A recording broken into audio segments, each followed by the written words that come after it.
Bayan, pag nag-abroad ka, sasampalin ka ng hirap ng buhay na akala mo dati pa chill-chill lang. Marirealize mo na yung salitang hindi pinupulot ang pera na dati naririnig mo lang sa mga magulang mo. Marirealize mo na wala kang dapat pagkatiwalaan dito, kundi sarili mo. Marirealize mo na ang 5 oras na tulog ay sapat na para may paglaban ng isang araw na pagtatrabaho. At matututo kang pahalaga ng bawat sentimong sinasahod mo.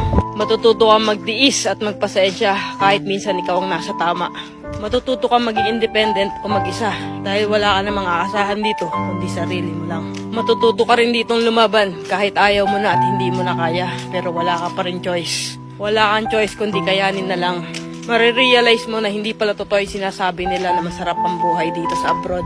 Kasi pag nandito ka na, masasabi mo na lang talaga sa sarili mo na ang hirap pala. At totoo din yung sinasabi nilang lahat na nasa abroad ang pera pero wala dito ang saya.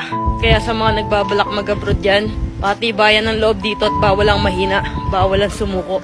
Kasi dito mo mararanasan ang realidad ng buhay kung saan patatagan ng loob ang labanan.